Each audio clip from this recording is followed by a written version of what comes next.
Introduction. L'enfance d'une étoile. Au tournant du XVIIe siècle, dans le royaume du Congo, une terre autrefois prospère et puissante, une petite fille vit le jour dans le village de Nkamba. Son nom, Kimpa Vita. Elle naquit dans un royaume qui portait encore les marques glorieuses de son passé, mais qui était maintenant divisé, affaibli par les luttes internes et l'influence grandissante des colons portugais. Dès son plus jeune âge, Kimpa Vita montra des signes qu'elle n'était pas une enfant ordinaire. Sa mère racontait qu'elle avait une sensibilité particulière aux choses invisibles. À 3 ans, elle pouvait rester des heures à observer le ciel ou à murmurer devant les arbres. À 7 ans, elle affirmait entendre des voix qui semblaient venir du vent ou des rivières. Les anciens du village, intrigués, disaient qu'elle était probablement choisie par les esprits pour une mission particulière. Le royaume du Congo, autrefois uni sous des rois puissants, était en déclin. Les guerres civiles entre clans rivaux faisaient rage, tandis que les colons portugais profitaient de ces divisions pour imposer leur domination. La traite négrière déchirait des familles entières et le peuple du Congo souffrait d'une misère croissante. C'était une époque de ténèbres, où beaucoup avaient perdu l'espoir en un avenir meilleur. Kimpa Vita grandit dans ce chaos. Mais son éducation spirituelle était enracinée dans 2 traditions. D'une part, elle était influencée par le christianisme, introduit au Congo par les missionnaires portugais, qui avaient profondément marqué la société. D'autre part, elle était nourrie par la sagesse ancestrale africaine, transmise par les anciens de son village. Ce double héritage forgea en elle une compréhension unique du spirituel. Elle voyait les 2 systèmes comme complémentaires et non opposés. Adolescente, Kimpa Vita fut reconnue pour son intelligence et sa beauté, mais aussi pour son caractère farouche et son esprit indépendant. Elle n'avait pas peur de poser des questions qui dérangeaient les prêtres ou de contester les récits traditionnels qui, selon elle, enfermaient son peuple dans la soumission. Les villageois voyaient en elle une jeune femme courageuse, mais certains murmuraient déjà qu'elle portait une lumière trop grande pour rester cachée. Un jour, tout changea. Alors qu'elle méditait seule dans la forêt, une lumière éclatante l'entoura. Elle affirma avoir vu Saint Antoine qui lui parla d'une mission divine, restaurer l'unité et la grandeur du royaume du Congo. Il lui révéla que le salut de son peuple ne viendrait pas des colons ou des prêtres étrangers, mais d'un retour aux racines spirituelles africaines, éclairé par un christianisme authentiquement Congo. Ce moment marqua le début de sa transformation. De retour au village, Kimpa Vita était différente, plus calme, mais aussi plus déterminée. Elle commença à parler ouvertement de ses visions et à partager un message radical. Jésus-Christ était né en Afrique, et le royaume du Congo était destiné à renaître sous l'unité spirituelle de son peuple. Ce message, à la fois révolutionnaire et subversif, la propulsa au centre des espoirs d'un peuple fatigué de l'oppression. Ainsi débuta le voyage de Kimpa Vita, une jeune femme ordinaire appelée à devenir la prophétesse du Congo, porteuse d'un message qui changerait à jamais l'histoire de son royaume. Acte 1. La révélation et l'appel. Kimpa Vita avait grandi dans l'ombre des luttes du royaume du Congo, témoin des souffrances de son peuple et de la désintégration d'un empire autrefois glorieux. Mais tout bascula un jour lorsqu'elle eut une vision qui changea sa vie à jamais. Alors qu'elle s'isolait dans une clairière près de son village, cherchant à comprendre les murmures des esprits qu'elle entendait depuis l'enfance, une lumière intense l'entoura soudainement. Dans cette lumière, une figure se dessina, Saint Antoine, le saint patron des causes perdues. Il était à la fois bienveillant et imposant, et sa voix résonna comme un tambour dans son esprit. Il lui dit « Le royaume du Congo est tombé dans le chaos parce que son peuple a oublié son essence. Tu es choisi pour restaurer l'unité, non pas avec des armes, mais avec la foi et la vérité. Jésus-Christ lui-même était de ce royaume. Tu es sa messagère. » Saint Antoine lui confia que les influences étrangères avaient corrompu la spiritualité du Congo, détournant son peuple de ses racines profondes. Il lui révéla également que la rédemption du Congo passerait par un christianisme réinterprété à travers la sagesse africaine. Ce n'était pas un rejet du christianisme, mais une invitation à le rendre authentique et adapté à l'identité du peuple Congo. un appel révolutionnaire. Quand Kimpavita revint au village, elle était transformée. Elle se mit à prêcher avec une énergie et une éloquence qui frappèrent tous ceux qui l'écoutaient. Elle n'était plus simplement Kimpavita, mais Antonia, la réincarnation de Saint Antoine, une prophétesse choisie pour guider le peuple du Congo. Elle disait à ceux qui l'écoutaient, « Le Christ est né ici, sur cette terre bénie, et non dans les terres lointaines des colons. Il connaît vos souffrances, car elles sont aussi les siennes. Il appelle à l'unité, à la paix et à la justice. » Son message était simple mais radical. Unité spirituelle et politique. Les clans divisés du Congo devaient se réunir et cesser leur lutte intestine. Retour à Mbaza-Congo, la capitale spirituelle et politique devait être restaurée comme un symbole de renaissance pour le royaume. Respect de l'identité africaine. Le christianisme devait s'intégrer aux pratiques culturelles Congo et non les détruire. Un peuple en quête d'espoir. Ces paroles résonnèrent profondément dans les cœurs des villageois, fatigués des guerres incessantes, de la traite négrière et de la domination portugaise.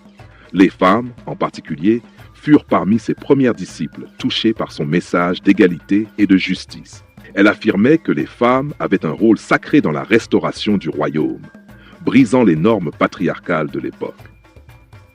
Les rumeurs de sa prédication se répandirent comme une traînée de poudre. De village en village, les foules se rassemblaient pour l'écouter. Elle commença à rassembler des fidèles et à former un mouvement qu'elle appela antonianisme.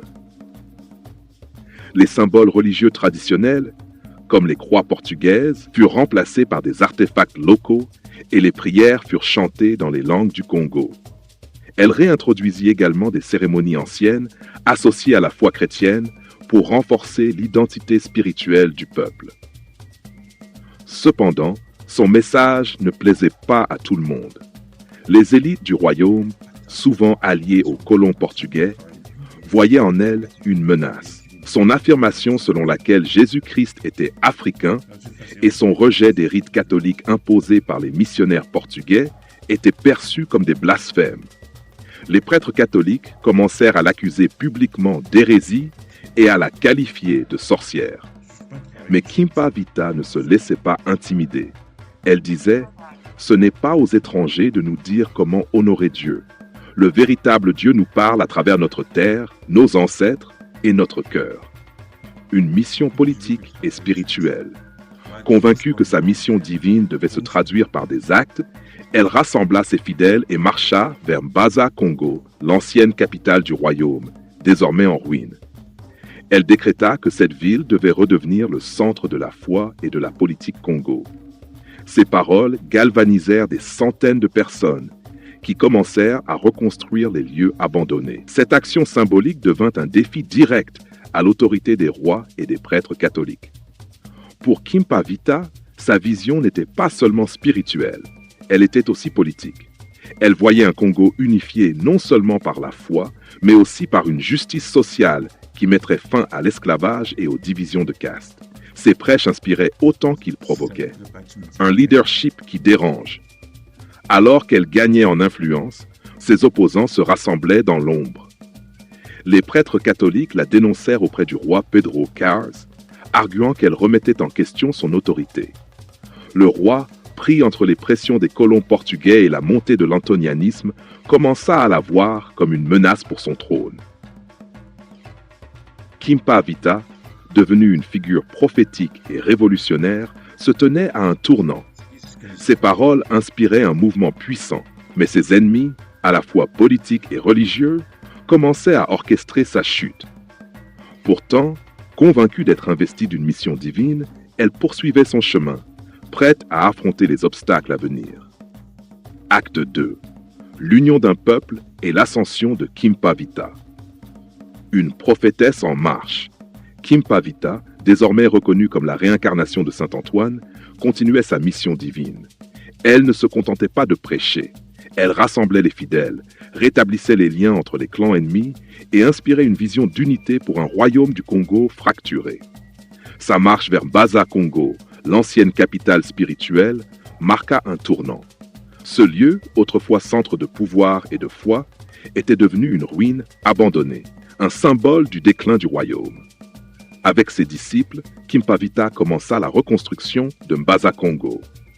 Les chants de prière résonnaient à nouveau parmi les vieilles pierres, mêlés aux récits ancestraux. Elle appelait ce retour l'éveil spirituel du Congo, une renaissance qui marierait les valeurs chrétiennes et la spiritualité africaine. Pour beaucoup, elle incarnait l'espoir d'un futur où la paix et l'unité triompheraient. Le message de l'antonianisme. L'antonianisme, mouvement spirituel et social fondé par Kimpavita, attirait des adeptes de toutes les classes sociales. Ses prêches insistaient sur des principes révolutionnaires pour l'époque. L'égalité. Elle proclamait que Dieu ne faisait pas de distinction entre hommes et femmes, riches et pauvres. Chacun avait une valeur égale devant le Créateur. Le respect des ancêtres. Kimpavita enseignait que la foi chrétienne pouvait coexister avec les traditions spirituelles africaines, car les ancêtres guidaient le peuple tout autant que Dieu. Le rejet de la soumission aux colonisateurs.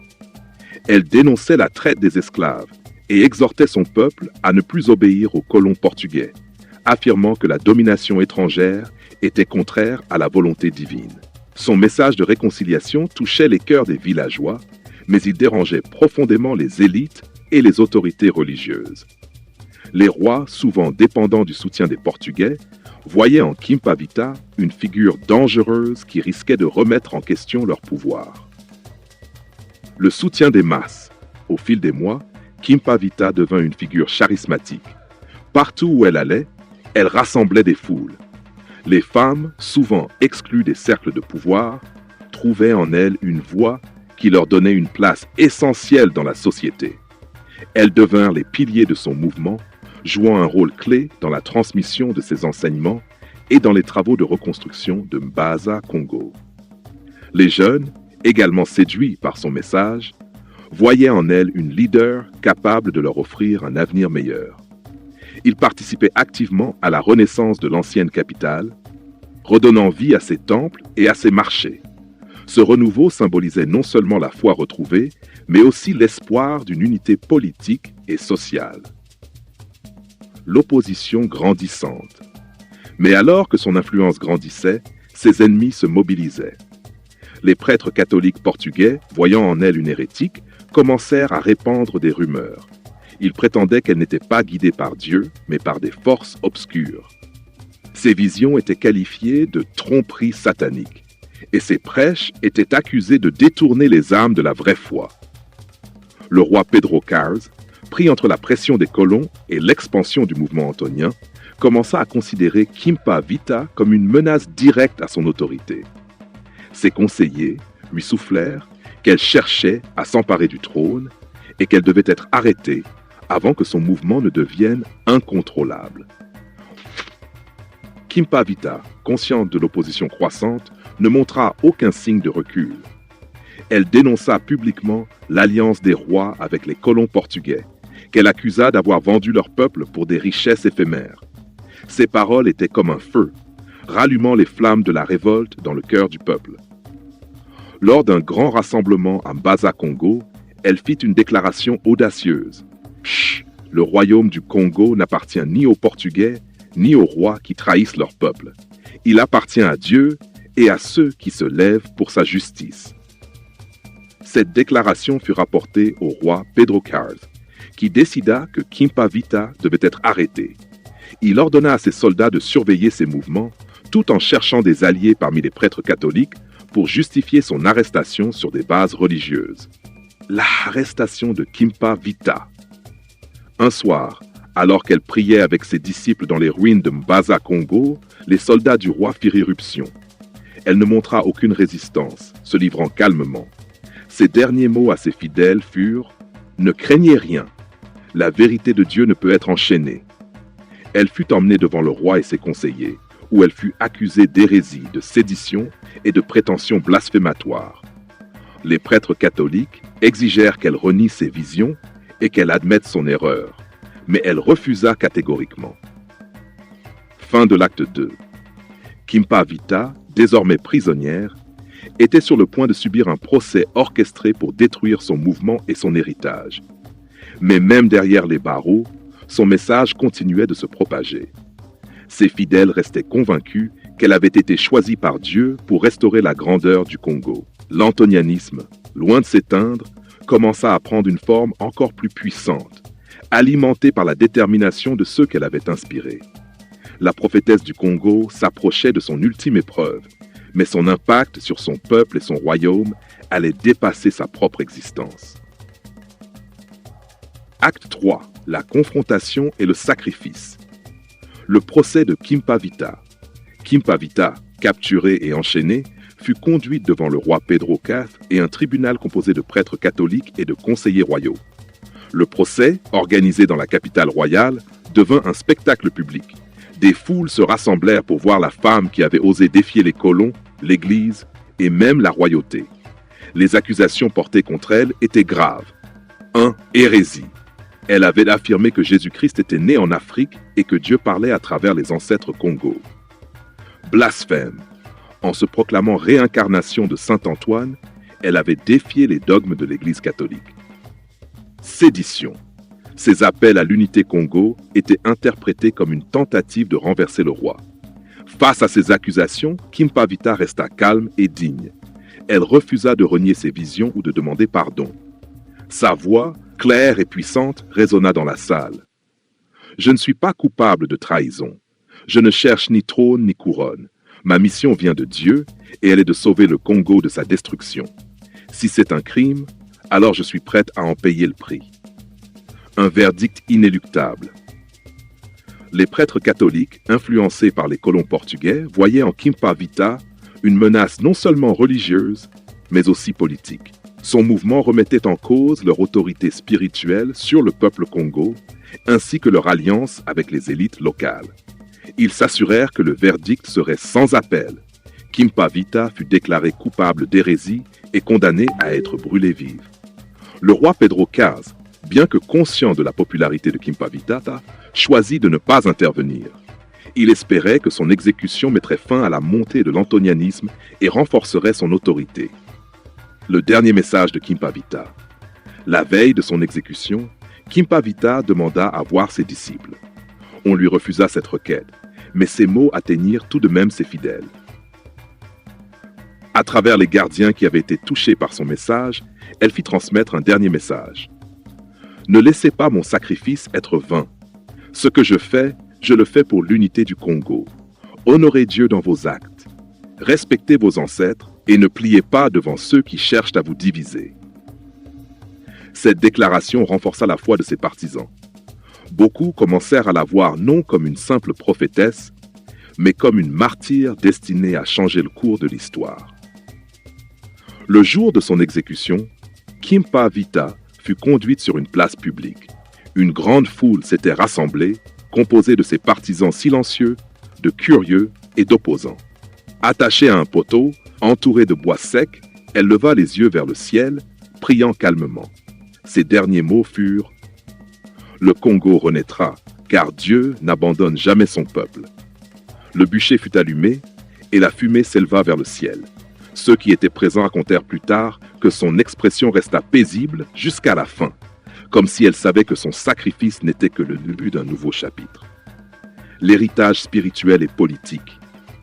La mort de Kimpavita, loin de mettre fin à son mouvement, galvanisa ses fidèles. Antonianisme, bien qu'interdit, continua de se répandre dans les villages du Congo. Son message d'unité, de justice et de spiritualité enraciné dans les traditions africaines devint un cri de ralliement pour les générations futures. 1. Un symbole de résistance. Kimpavita fut vénérée comme une martyre, et son sacrifice inspire d'autres leaders spirituels et politiques à se battre pour l'indépendance et la dignité du peuple Congo. 2. Un pont entre deux mondes. Son message de fusion entre christianisme et spiritualité africaine posa les bases d'un dialogue spirituel qui résonne encore aujourd'hui. Une héroïne intemporelle. Au-delà du Congo, Kimpavita devint une figure emblématique de la résistance africaine contre l'oppression coloniale et culturelle. L'épilogue. Une prophétesse immortelle. Des années après sa mort, les contes et légendes sur Kimpavita continuèrent à circuler. Dans certaines régions, on disait que son esprit guidait encore les voyageurs perdus ou qu'elle apparaissait dans les rêves des leaders en quête de justice. Pour son peuple, elle n'était pas morte. Elle vivait dans chaque acte de courage, dans chaque prière sincère et dans chaque pas vers l'unité. Son histoire resta une leçon de foi, de sacrifice et de la puissance d'un individu à changer le destin d'un peuple. Le royaume du Congo, bien qu'il ne retrouvât jamais sa gloire passée, continua de porter les traces de son héritage spirituel. Leçon de l'acte final. Kimpa Vita nous enseigne que la foi et le courage peuvent transcender la peur et les divisions, mais aussi que les vérités les plus puissantes exigent souvent les sacrifices les plus lourds. Son martyre rappelle que l'histoire est façonnée par ceux qui osent se lever contre l'injustice, au risque de tout perdre.